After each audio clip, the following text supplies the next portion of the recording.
moment, the sunny afternoon, to stop and recharge ourselves and reconnect once more with ourselves and with you. May our Master Jesus bless each one of us here, our speaker this afternoon into this evening, bringing us another lesson that will soothe our hearts and give us courage to continue on. With your protection and permission, we start the work tonight. So, is anybody here attached to anything? Then we came to the right place. I was doubting for somebody to say, no, I'm not attached to anything, right? Yeah, we have a couple pointing, I'm not going to say who, pointing to one another, attached, detached, So, as we were saying, Alba will be speaking today for us about lessons on detachment, because we're quite sure that we all need at one level or the other, right? Some of us a little bit more, some of us a little less, but we're still attached. That's why we're incarnated here on planet Earth. Thank God for the opportunity, and thank God for this beautiful talk as well. Should talk more about that too. Alba, go ahead. Thank you. Thank you, Leo. Good afternoon, good evening. Can you hear me? Yes, hear me through the mic? Okay, okay. Thank you, Leo, for the introduction, because actually that was part of the dynamic. Raise your hand if you are not attached to someone, something, to a person, to a thing, to an animal, to an idea or concept. Let us raise our hands. Obviously, in this planet of the third order, we are just beginning our spiritual evolution. We are very attached, super attached, more than we think. And the reason why we pick this picture is because we have this very exuberant tree, right? In spring, and very green and beautiful. And then we call it a fresh green. That's how we call it at home with our little grandson. Oh, look, it's a fresh green. It's the green of spring, which is different than the green from the summer. But then it comes fall. And how easily the tree detach from this beauty to receive the winter, but inside is working, right? It's working diligently to go back again and probably bigger and more beautiful. That's the whole purpose for the lessons of detachment. And the way we came out with the topic is it was because we recently we had an experience, because we were thinking, oh, I think I'm pretty good with attachment. I don't have so many attachments. I can die today and go to the spirit world and be ta-da, and I won't miss anything in the planet there. Probably family, loved ones, but they will come later. That's were the ideas that we were having. And remember, we talk in plural because Arpita is not only here. We have a team of spirits helping with the creation of this presentation, with the construction. So then we were told the other day that we need to move. We need to move. We live in a beautiful little tiny house with this great backyard. It is great, all green, flowers, 4 trees, hammock, bunnies, squirrels, birds. It's like a little paradise on earth. And every day we were waking up and we were looking through the window and say, oh God, this is so beautiful. Thank you. Thank you for this gift. Thank you. This is not mine, but we feel like it's mine. Well, anyways, we were thinking we were doing a great exercise. So we were told that we needed to move. Oh boy, these emotions came to surface. Not because we needed to move from the apartment or the house and the whole situation, right? That's difficult to move, no matter where, when, and how, but because of the backyard. And we found ourselves one night crying because we're not going to find another backyard like this one. And we thought we were ready. And we are grateful to God to give us that lesson. Like, my dear, you already enjoy this backyard. Let other people to enjoy the backyard. It's your turn to move somewhere else. And that's why we came out with 5 lessons on detachment. They're specifically geared for ourselves, thinking that this is what we need, because after that reflection, we thought, okay, what can we do to move forward and not to grieve for that backyard? It wasn't really a possession, right?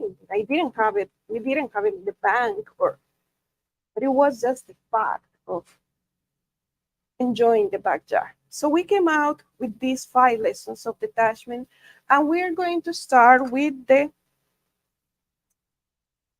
encounter of Jesus with the rich young man.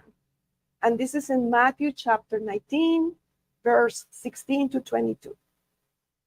And behold, a man came up to him, to Jesus, saying, Teacher, what good deed must I do to have eternal life?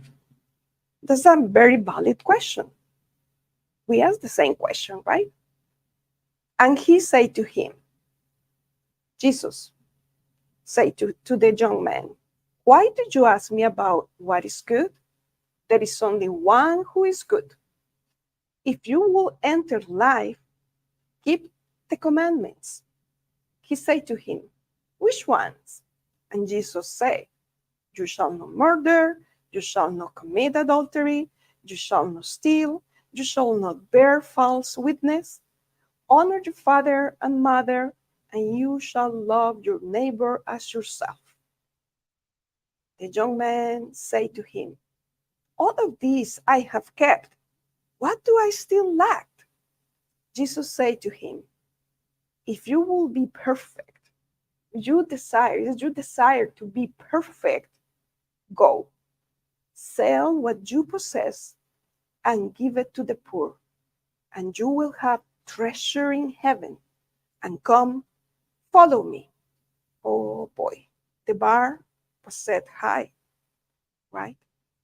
When the young man heard this, he went away sorrowful, for he had great possessions, great material possessions.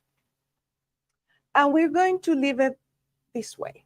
We're not going to go into explanations, because through the lessons, we are going to see what Jesus is meant here.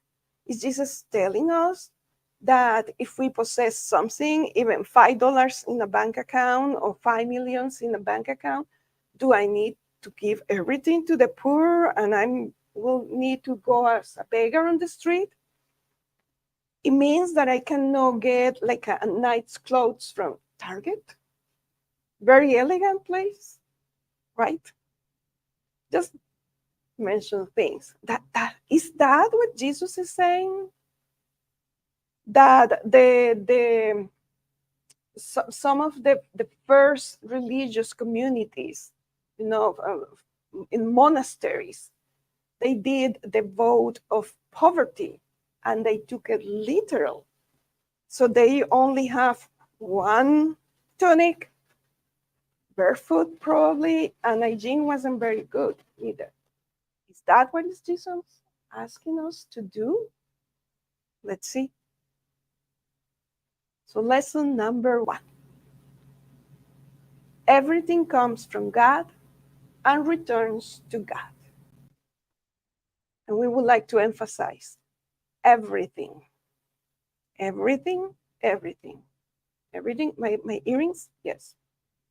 What about my ear? Yes. What about my abundant hair? Yes. And what about my mother or my nephew? Yes. Everything, my dear, comes from God. This podium, the computer, everything.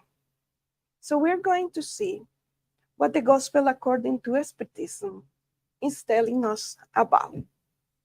So in chapter 16, actually, the spirits start saying, whether your fortune has come from your family or whether you have earned it from your labor, there is one thing that you must never forget. Everything comes from God and returns to God. Nothing on earth belongs to you, not even your poor body. Poor body in the sense that is transitory. So we are just stewardships. We are administrators. Like the parable of the talent, when the master left and gave 3, 2, and 1 talent to each one of the servants. It wasn't the servant's talent, it was the master. And they needed to multiply and give it back to the master. But they were supposed to spend the talents for themselves or to, well, that's another parable. So let's continue. As trustees, stewardships of such possessions, humans have neither the right to squander them nor to confiscate them for their own profit. And another parable fits here. The parable of the prodigal son. When he asked the younger son, asked the father, oh, I need my inheritance. And the father was well, healthy, and alive. But even though he requested, and the father said, okay, I'm going to give it to you. And what this guy did, he spent it, squandered. He ended up eating the food that the pigs were being fed with. He decided to go back to his father. Again, this is another story. But you see how connected this concept of detachment is, and how everything that we have, we need to take care of it. Everything that we have, not only for our very own benefit, but for the benefit of others. And because we are temporary here, and whatever wealthiness we have on earth, we have it today, we lose it tomorrow. And what if tonight we are being called to the spirit world? We don't need it there, not at all. So then it will pass to another hands, to someone else, to our family or someone else. We don't know. We don't need it anymore. So it's temporary. Do not think that you have the right to dispose for your sole use what is nothing but a loan, not a gift. We have a banker in the house. He can explain us what a loan is. Right? It's nothing that belongs to us. We need to pay that home loan somehow, 30 years, month after month. And that's what we do. Not only with the physical, material possessions, but also with the intellectual ones. Whatever is being our level of development, we need to share also, not just to hold it for ourselves. We have skills, we have values, we have talents. Hold it to ourselves is going to stagnate like a pond. And when we are stagnated, we stink. And we're just doing these analogies, morally speaking. So, first lesson, everything belongs to God and will returns to God. So that helps with the detachment. Okay, it's not mine. Let me take good care of this. Thank you for the beautiful backyard. It's time for me to move out. God asked me for that backyard back. And who is going to say no to God, right? Lesson number 2. Know your true physical and spiritual needs to create harmony and balance in your life. What it means? That we sometimes have more than what we need. And so others, they have less than what they need. And this is another presentation for in the Spirit's book, that is the law of society. And it's in the law of society that we can see in the Spirit's book why some people, they are wealthy, why other people are beggars, why other in between. It has reasons, and there are some lessons to learn. And being an administrator of physical material richness, it is a very difficult task and a very difficult test, because it's so easy for us to get distracted. Or no. Again, we'll go to Target and they have the new collection. That's beautiful. And please don't, this is not, we are not doing any. Yeah, we're not, this is not, Target is not paying us to do this. So just to mention something, but you got the point.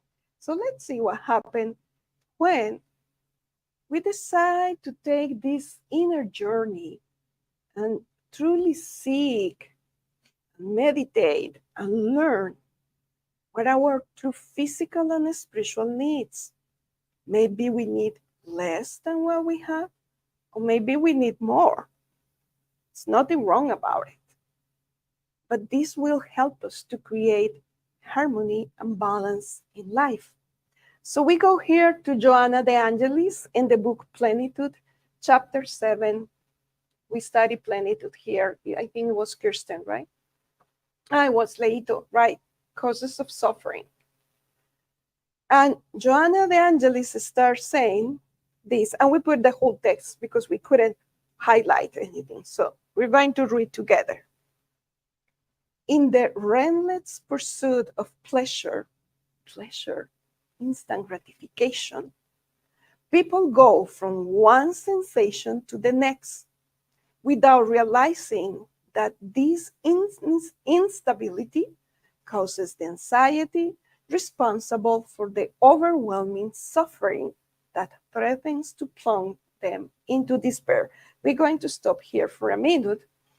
And we put this picture because it looks like some sort of Christmassy.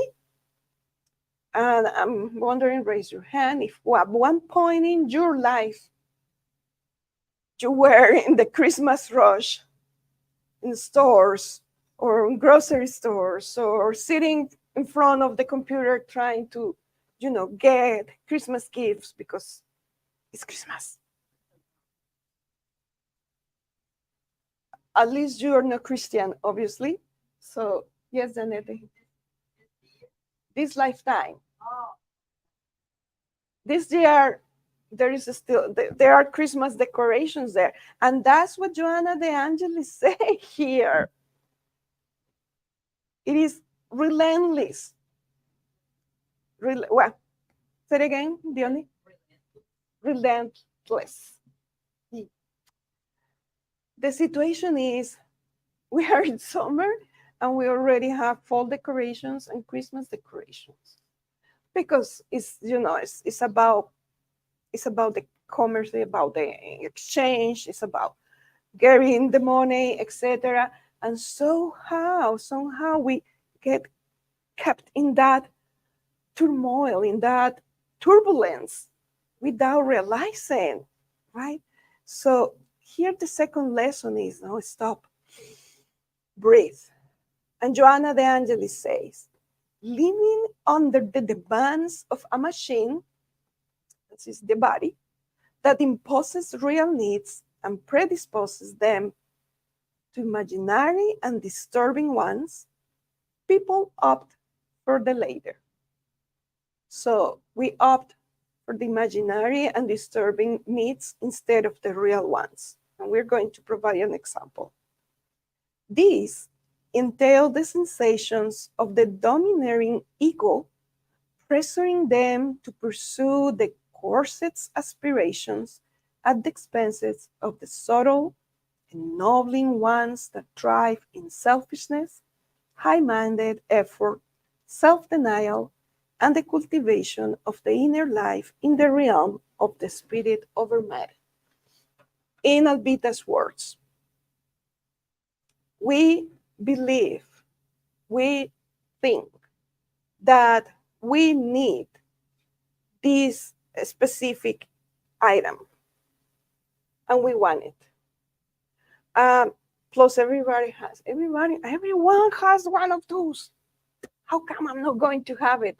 The upgraded version, whatever it is.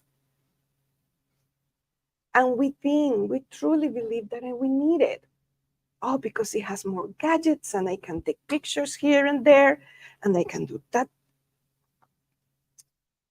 And we professionals working in certain areas in which we need high quality pictures with effects. This is beautiful. Or are we artists? Are we going to use that for a purpose? It's nothing wrong with the updated version. I don't even know if it's called cell phone or iPhone, or we don't know. Whatever it is, it's nothing wrong desiring that. The situation is stopping and question ourselves. Do I really need it? Really need it? That's an imaginary need. Now, we really need it and we can afford it, so be it. Let's get it. It's like we live in the county here in the Spirit Society of Baltimore. We live in different counties. We don't live in a urban place. We need transportation. We need a car. Whether it's a Vespa, like the motorcycle, or what is, tell me something, a Porsche. I don't know. We don't know what's the best car in the world. A Porsche? Okay. Is the Vespa going to give me the features that I need to transport from work to home, to school to home? Yeah, sure. But I want the Porsche. Do you have the money to get the Porsche? No, but there are so many credit cards, and that's another story why America, we have like a $3 billion debt in credit card, 3 billion. So that's what basically Joanna de Angelis is telling us. Let us stop and breathe and see what we really need. Let us be genuine and honest with ourselves. And let us give chance to the things and possessions. And this is actually a dynamic exercise that we use that have been working very well for us. We are mentioning clothing because it's kind of easy to get clothes here in America. Some other countries it's not that easy, but let's say I have this dress, but I didn't use it this summer for some reason. Dear dress, I'm going to give you the chance for another summer. If I don't use you next summer, you're gone. You're going to serve other person. You're going to be useful to someone else. And in that way also we are more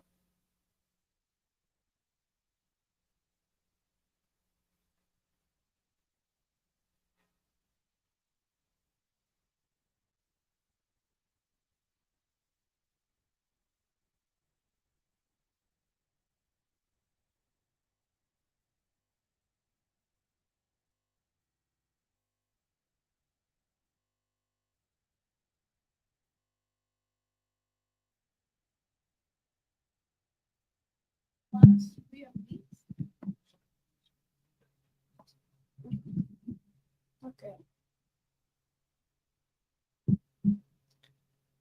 So again, in Plenitude, chapter 7, Joanna says that what matters is for the mental life to shape the physical one and not the opposite. But for our mental life to shape the physical, we we need to know our real needs and identify the imaginary needs, because then our mind start thinking, oh, I need the iPhone. What's the latest iPhone? 14, 13, whatever number. We don't know. But let us put it that way. A rational and lucid examination of one's real needs provides healthy guidance that offers the reward of inner harmony and emotional balance. So the less we need to take care of, the free we are. You know, when we have a lot of possessions, we need to take care of those possessions. Yeah. If I have 5 houses, I need to take care of the 5 houses, which is nothing wrong with that, again, but I need to take care of that because they are not my houses, they are God's houses. Let's say I'm renting, I need to take care of that. I have a pet. If I have a dog, a little beautiful puppy for Christmas, and this little beautiful puppy grows up and is very messy and makes a lot of noise, well, guess what? You commit to take care of that. We commit. It's not my puppy, it's God's puppy. But I commit and say, yes, I want to take care of this puppy for the next 10 years and provide it, him, her, whatever, with the beds that I have, whatever are my resources. And therefore, we are calling harmony and balance to our life. She continues saying that the inordinate pursuit of things or disorganized pursuit of things, entertainment and enjoyment can never fill the pleasure void. On the contrary, it frustrates those who fall into its traps. And we see it every day in social media, in the news. Unfortunately, we say unfortunately, there are so many I don't know, superstars or singers, actresses, actors, social media famous people, that they fall into the trap of this immediate pleasure. And then we see them falling into other traps, trying to fill the void that is actually the spiritual one. That's why we need to assess our true needs. What do my spirit needs? Oh, I need to pray every day. I need 5 minutes every single morning. Nobody disturb me. Nobody talk to me. I haven't had coffee and I haven't prayed. 5 minutes. That's a need. That is a true need. The search for reality, the self. So we talk about the ego. The ego is telling us, oh, look, that beautiful dress. You have 10,000, but look at this one. That's the ego telling us that we need that dress. It's an imaginary need. However, when we are searching for our true self, it says that this search must begin with a deep inward analysis of life's real needs, and never with the preference for adornments, objects, and situations. This only emphasizes the ego and perturb it, making it proud and boastful, or in their absence, bitter, resentful, fearful. And we're going to have to bring a little reminder. We're not going deep in psychology here, but what's the ego? What's the self? Oh, can you see there? It's, okay. So we just went to the dictionary online, and it says in psychology, okay? According with Jung. Why are we bringing Jung? Because Joanna de Angelis' works are based on Jung's works. I'm sorry, I feel a little bit. Should I continue?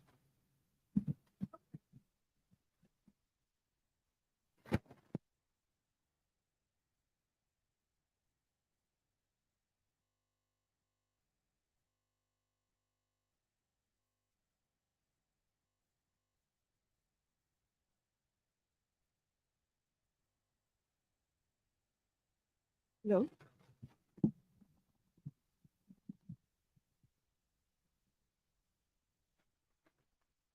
Hello?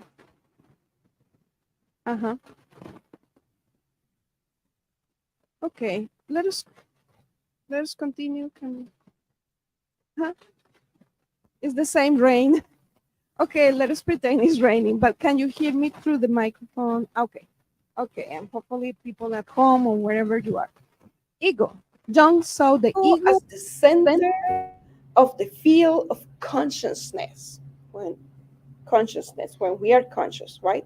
Which contains our conscious awareness of existing and a continuing sense of personal identity. We are here in the Spirit Center, we are having a presentation, I'm dressed with this and that, I have this personality, that's me. The ego is the organizer of our thoughts and intuitions, feelings and sensations, and has access to memories which are not repressed. So it's what we think we are every day and we are pretty aware of it. Should I change?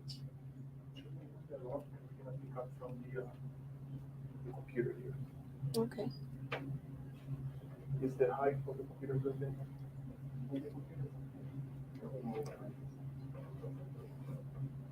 So we're going to wait here. Okay, now? No? Hmm? Okay. So it seems that they can hear me online, but I need to. No, that's fine. You're good. I'm good. It's gonna pick up from the computer. Okay. You're good. Okay, so the ego is me, myself, being in the present moment, my personality, whatever is not repressed, right?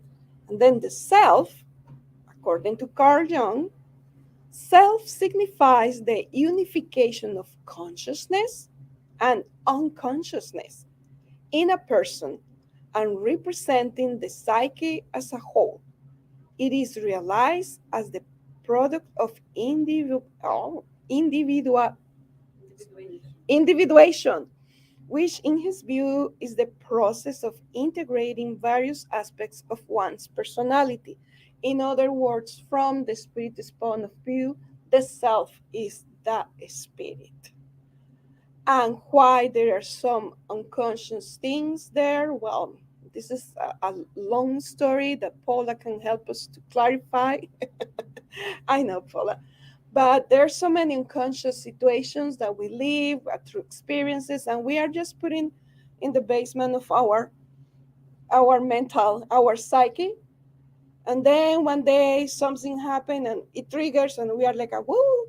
Or as spirits, we have so many other memories from previous lives that are there, latent.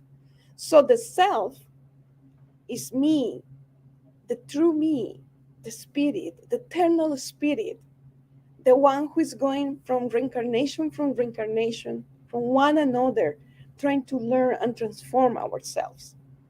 And the ego is like a the day-to-day guy. Let us put it that way.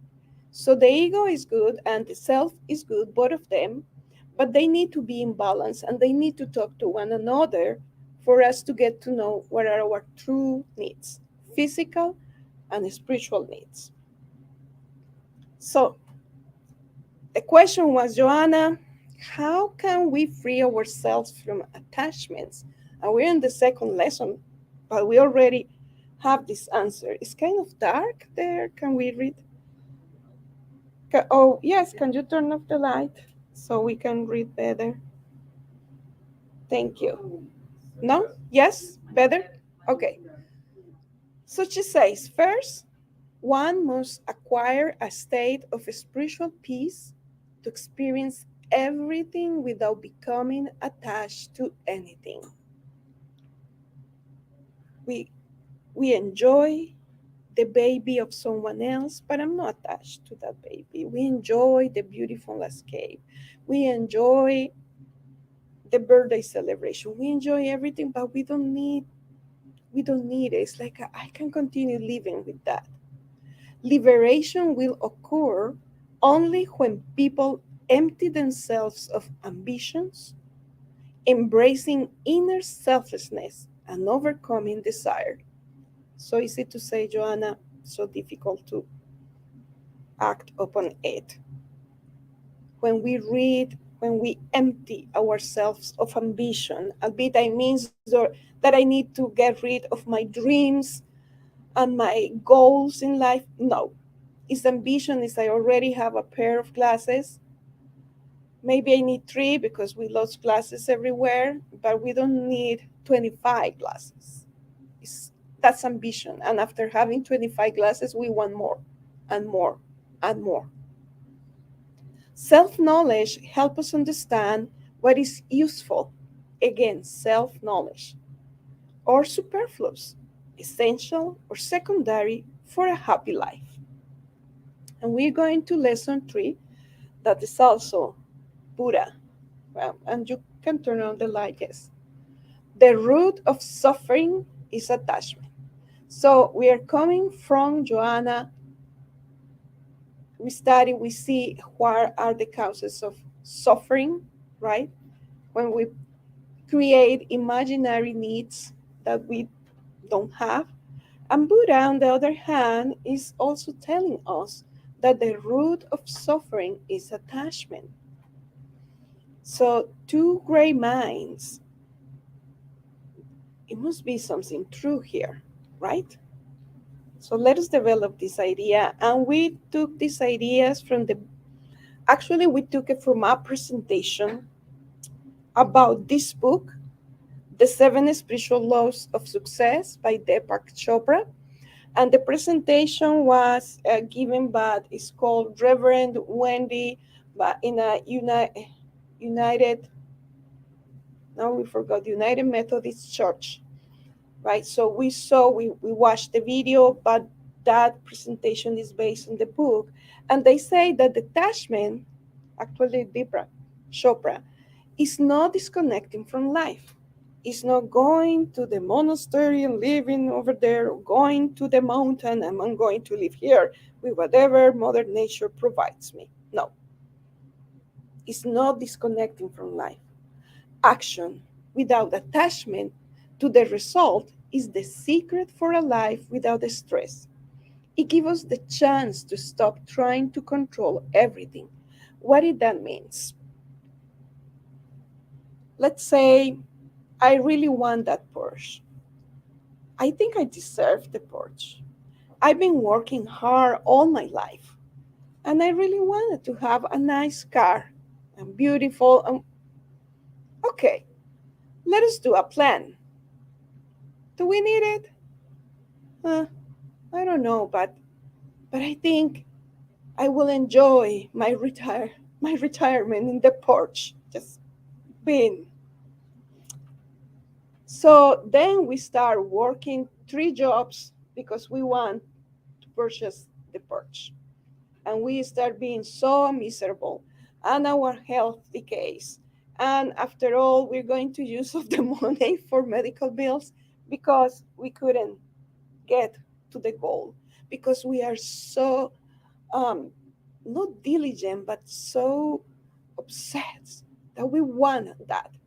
So what Deepak Chopra is telling us is like we need to take action, but let us kind of put it in the universe. We visualize the Porsche, and that's it. So I'm going to work for my Porsche,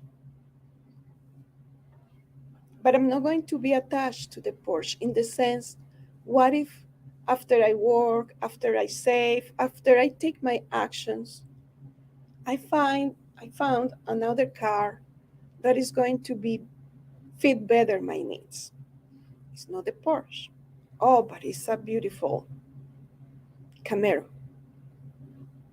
We are we are quoting here our nephews. We don't know what we're talking about. Please excuse us. What's the name of the car? Camaro? Camaro. It's a good one too, right?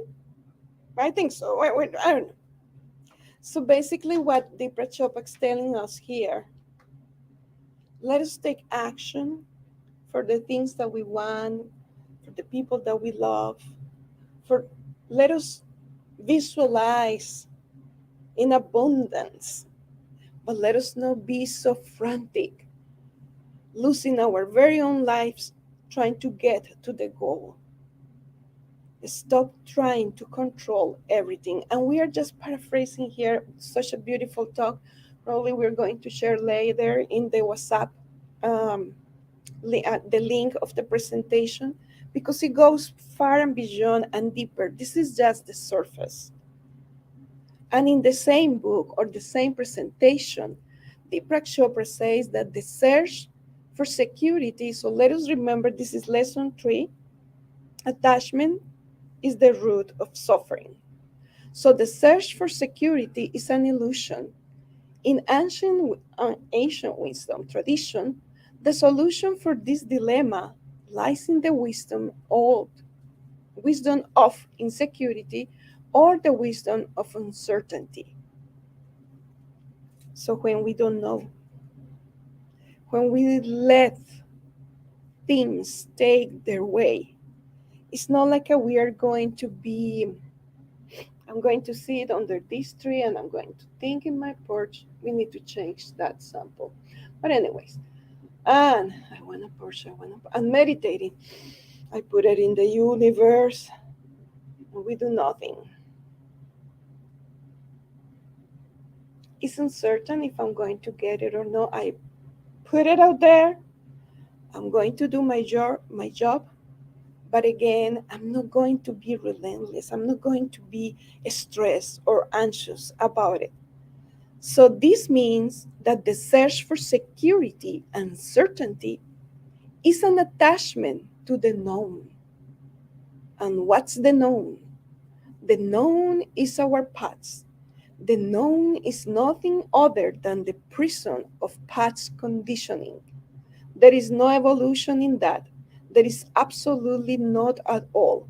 And when there is not evolution, there is stagnation, entropy, disorder, and decay. And we move from the level of material attachments to the level of spiritual attachments. Because we are looking for that security, because I want, when I don't have anybody who is going to take care of me in my old age. So I'm going to lose my health, my life, and everything working hard, saving, which is good. We are saying don't do that. Yes, but everything extreme. And then, because I want security, I want to know that I will have the money, which is good again, but looking for that security and that certainty, we are losing vision of the right here and right now. Yes, we need to do those things because we are incarnate beings.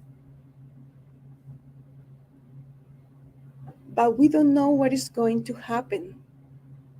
We don't know what is in storage for us. And we are closing possibilities and opportunities when we are so attached to the attachment to the known, to the past, to the past in this lifetime, past in previous lives.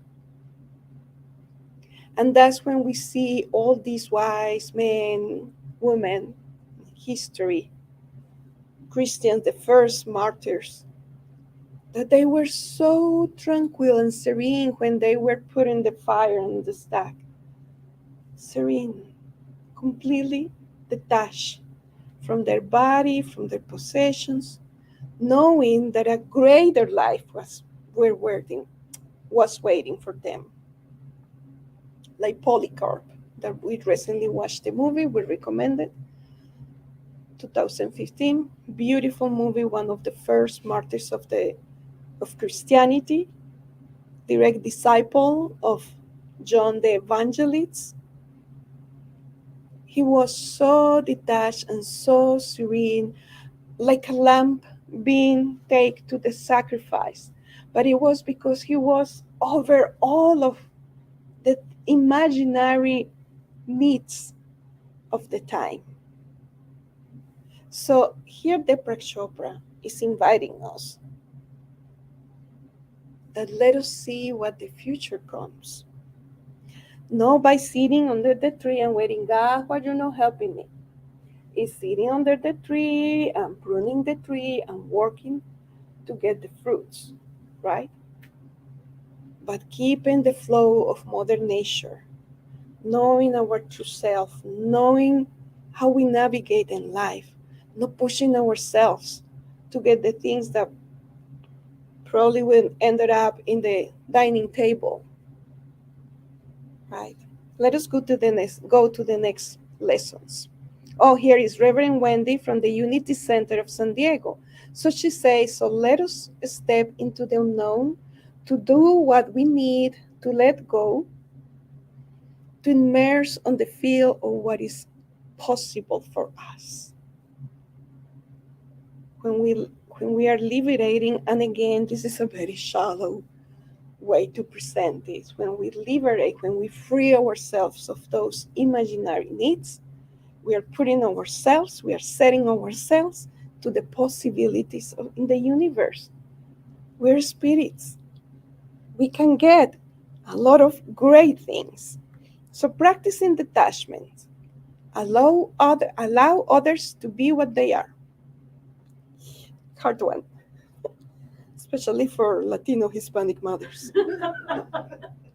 for mama bears, because we want our kids to be what we think they need to be and know what they are, right? And we want to shape our kids and we want to shape our husbands, partners, everybody. And if they don't fit in that mold, we try to fit them, which is not, no, we don't own anybody. And this is an exaggeration. No, Latino, Hispanic moms, we are like that. Especially this. No, just kidding. If my poor Sebastian was here. But let us allow others to be what they are. We cannot control them. I can control myself, my emotions, my thoughts, others. So be it. 2, be willing to accept uncertainty, allowing solutions to emerge. By working diligent, keep us work, but at the end, we will have a solution. And it happens, Joanna de Angelis says, in Happy Life. When we are desperate, seeking for the solution of a problem, we don't see, we are closed, we close our spiritual and eyes and ears, and we don't listen to the mentors, and we're like, how come I can find the solution for this situation? And at the very last minute, when we pray and we are confident, the solution is there. She says that in Happy Life. The solution will come. Just wait. Trust. Be certain of God, no certainty of what I can do or what I want. And to practice detachment, remain open to an infinity of choices. The Porsche, the Camaro, a Renault, right? Infinity of choices. A Hyundai, a Vespa, a bike, well, scooter, whatever fits our needs, right? We're in lesson number 4, and then we will go to number 5, which is church 1. Detachment from earthly possessions consists in appreciating wealth for its true worth. And again, in chapter 16 from the Gospel, detachment from earthly possessions consists in appreciating wealth for its true worth, in knowing how to use it for others and not only for oneself, in not sacrificing one's interests in the future life on its behalf, and in losing it without complaining if it pleases God to take it away. So when we have it, we enjoy it, we share it. If it's taken away, oops. But we are not going to rebel and complain. And we put a picture of this guy here with the doggy. His great possession is that blanket, to cover him for the cold or the weather, and he is sharing whatever he has, his treasure, his wealthiness, with others. So it's not necessary for us to be super wealthy, materially speaking, to share, because we have other things, possessions to share, right? And in this documentary that we are forgetting the name, it will come, is about happiness. That is a documentary study that this group of people they did around the world to see who is the most happy people in the world. They went to in India and they found these parias, right? The people because they have cats, castas, cats. Um, these people living above the water, very putrid water, with some logs on top, and they built some sort of tent with plastics. You just see a very sad picture of not having like a dignified home. And here is this guy. He works picking up trash and recycling, right, in the city every day, barefoot, with a little cart. He goes there, the sun out, the sunset, and he comes back to his little tent made of plastic. He has a wife, he has kids, and he say, "I'm happy. I'm happy. I can sit here every afternoon, and I can see the sunset. It's not gorgeous. I'm happy because I'm free. I don't have the concerns of the worldly people, taking care of bank accounts, uh, running diligently to go to work, or the rush for things. Or I'm free. I'm happy.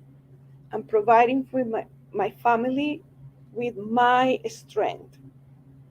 And when we were watching that, we were like, what? Because happiness is not about the things, it's not about the to have, it's about to be. So here is what the gospel is inviting us. Let us go back to the lesson. Detachment from earthly possessions consists in appreciating wealth from its true worth. I have it, I enjoyed it, I share it, I multiply it, and if it's gone, it will come back. And we are saying this based on personal experience. We had lost 3 times our home, everything, all the belongings, beds, sofas, blankets, spoons, you name it, whatever is inside of home, 3 times. And the 3 times we have been able to recover abundantly and beautifully. It will always be a way for us. It's a lesson. We learn on heart, but it is. Know how to be content with little. If you are poor, do not envy the rich, because wealth is not necessary for happiness. If you are rich, do not forget your possessions have been entrusted to you, and that you must justify their use as if you were giving an accounting expenditures. So here is when we connect the first excerpt from Matthew, the encounter with the rich young man. Basically, what Jesus was saying, just detach from your possessions. You don't need to beg on the streets, just detach, because they are not yours. The Lord orders none to get rid of what they possess and be reduced to voluntary beggary, because then they will become a burden on society. So Jesus wasn't telling the guy, hey, come only with your robe and that's it. No, he was saying, share what you have. Share your surplus and share a little bit more. And the follow me, it wasn't really like a follow me through Galilee. It was follow my ideas, my ideal. But the young man didn't understand. He took it literally. Because God wants us to be happy. And God is very, uh, all in nature is abundant and exuberant and rich. And she wants us to be happy. And whatever we possess, materially or spiritually, is for our own happiness and others' happiness.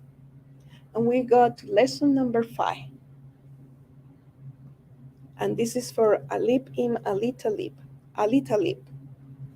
Detachment is not that you should own nothing, but that nothing should own you. We're going to give another 30 seconds if you want to read it again in your mind.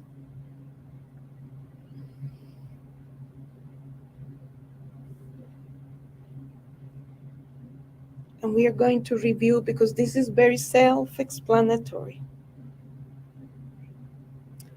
Lesson 1, everything comes from God and returns to God. Number 2, know your true physical and spiritual needs to create harmony and balance in your life. Number 3, the root of suffering is attachment. Number 4, detachment from earthly possessions consists in appreciating wealth from its true worth. And the last one, detachment is not that you should own nothing, but that nothing should own you. And the invitation is just let us take one. Let us take one home. And let us meditate about it because this is a daily exercise for all of us. Not only for the audience, for all of us. Spiritual and incarnate and discarnate audience. Thank you. And we made it to 6 p.m. Yes, we're good.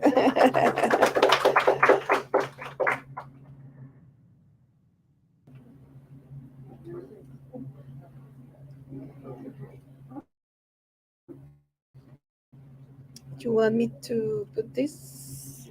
Okay, should I stop sharing? What else? Huh? Huh? The what?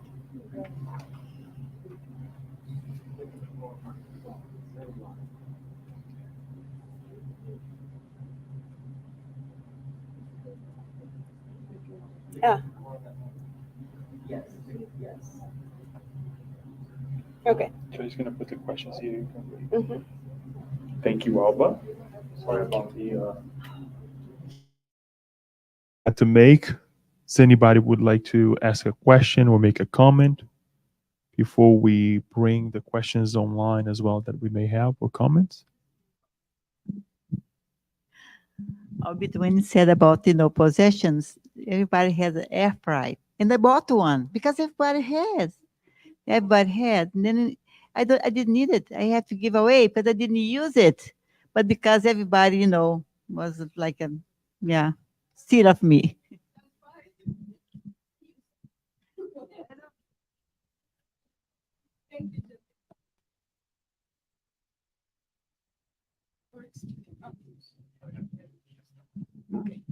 Any other comment or experience? We are here among friends. Yes, Diana. I'll do the legwork. That's okay.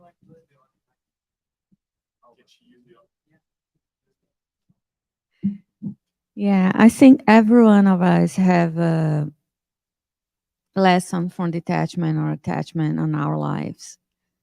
But I have one that my grandmother, she was very wealthy. Her husband was a prosecutor, and she was a widow, and she got cancer. And at the same time, my sister, mother-in-law, got cancer, the same kind of cancer too.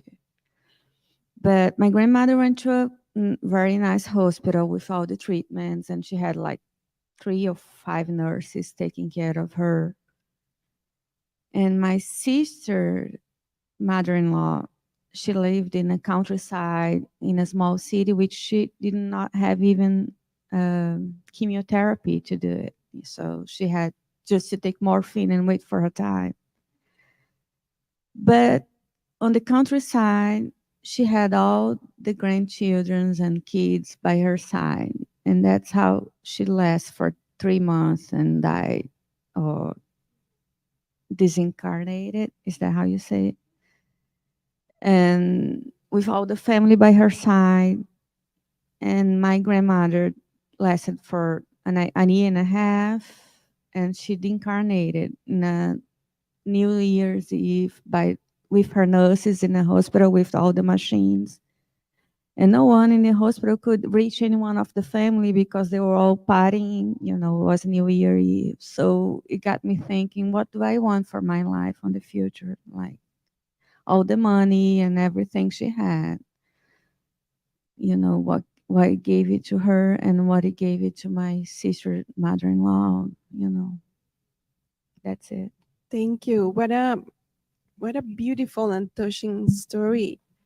Yes, you're right. And money is not good and it's not bad, right? Money is money. It's a thing that we use currently on planet Earth.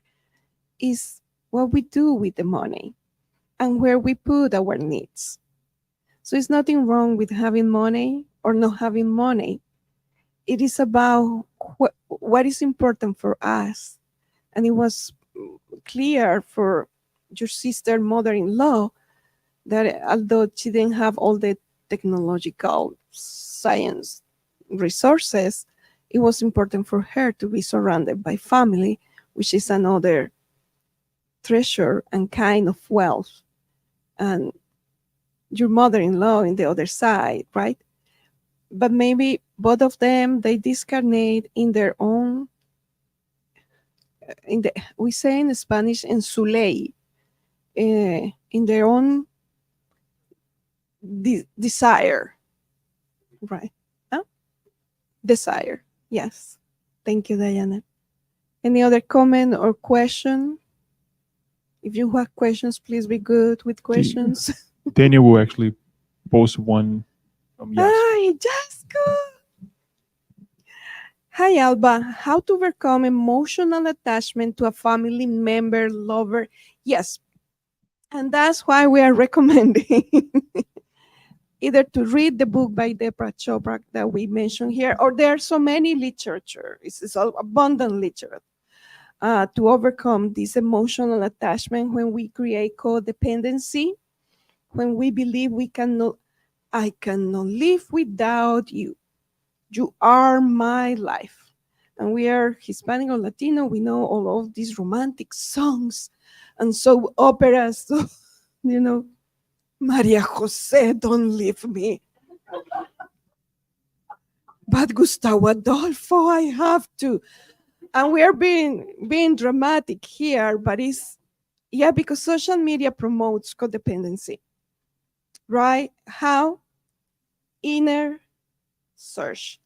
What we say in the second lesson. When we create a space and a moment to go in that inner journey, and sometimes, or most of the times, we need help from someone else. It could be a professional, it could be a therapist, a social worker, a priest, but someone that is helping us in that journey. Because it's very rare that we do it by ourselves unless we have already the skills, the moral skills. So a way to overcome this emotional attachment and transform the attachment into love, because when we love, we let it go, we let it free, because we want happiness and joy and freedom for the other person. We need to go in this inner search through the assistance and the help, either books or the spirit centers. Although in the spirit center we have fraternal assistance, we have this program of education, we don't have psychological or any other kind of advice. So we may like to go to a professional to help us to overcome this reality, which is very common. Thank you, Jasco. Anyone else have a question or comment?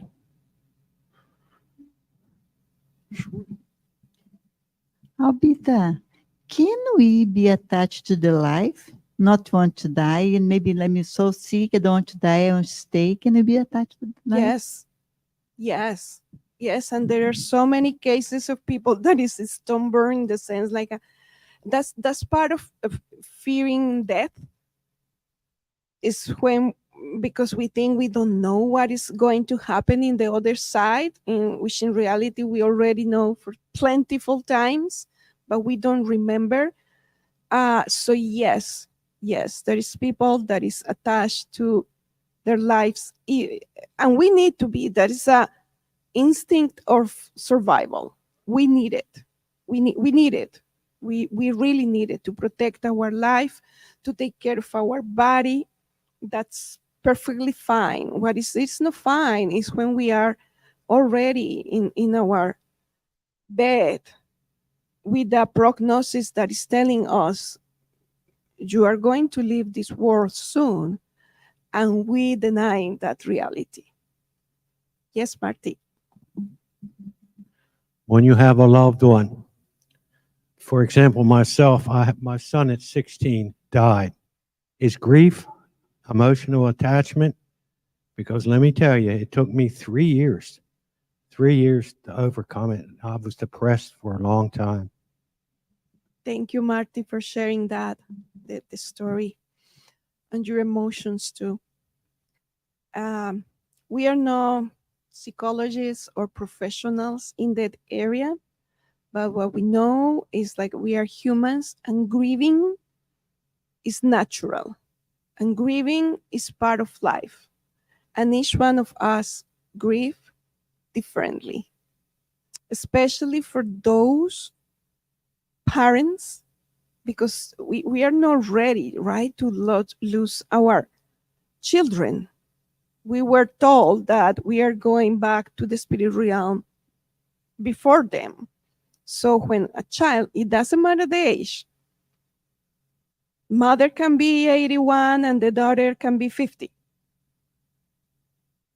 It doesn't matter the age. It's a very deep, painful grief.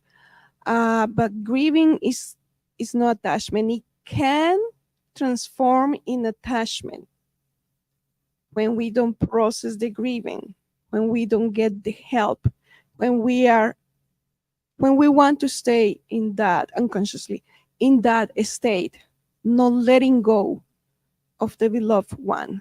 So then it becomes an attachment, and then we are becoming obsessors of our very own loved ones because we are not letting them go. So again, we need help. There are things that we can't do by ourselves. So we need someone to lend us a hand. But grieving is part of being human. That's all. And some people grieve 3 months, some other people grieve 3 years, and some other people grieve 30 years. It's all relative. Thank you, Marty. Alba, I have a question in terms of the idea of attachment. I mean, we talked about codependency with that. To me, it kind of connects a little bit with sometimes when we get to that codependency or that comfortable zone, if not, that we are so attached to that comfortable zone, that we are so attached to that style of life, that conditioning, right, that we cannot move into even something better. Because we talked about the attachment in terms of material things that serves a purpose. It's good. We all want perfect, a better and a more fulfilling life in terms of material goods.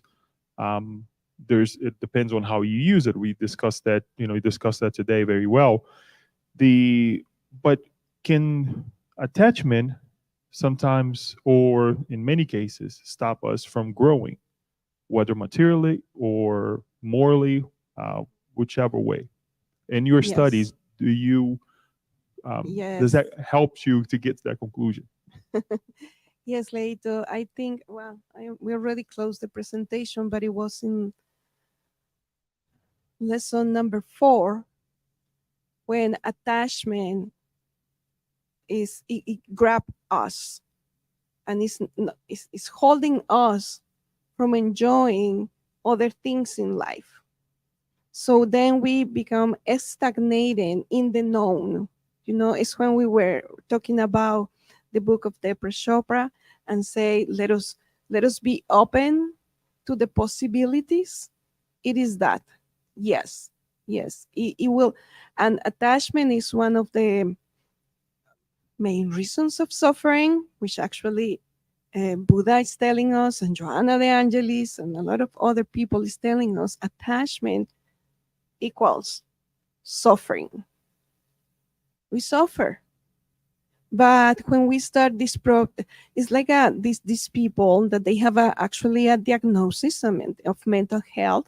When they, how they call, hoarders, yes, that they pack their houses or rooms, whatever, with a lot of stuff that they don't need, but they think that they need.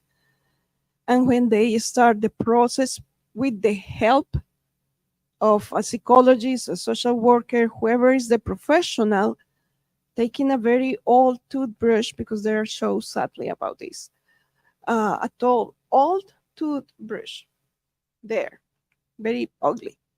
Just taking that and putting in the trash can, the person feels like a physical pain. So it needs to be as a process to detach from things, from emotions, from people, with gentleness, with kindness, with grace towards ourselves. Now, we have a lot of attachments that we are not aware of, but they will surface at some point. Right now, probably all of us, we are thinking like, Janete, I have my air fryer and I didn't need it, but I bought it. Okay, good for you. Janete, you're ready. You knew that attachment and it's out. But there are so many others, and that's why we're in this process of learning how to know ourselves and transforming ourselves. Thank you, Leo. Concludes. Alba, thank you so much again for this amazing presentation. It is definitely liberating for all of us. We would like to move on to our intercessory prayer and rest a little bit. Drink some water. You worked enough today.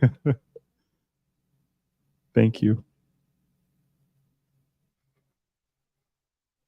So let me rephrase the question again. Who is attached?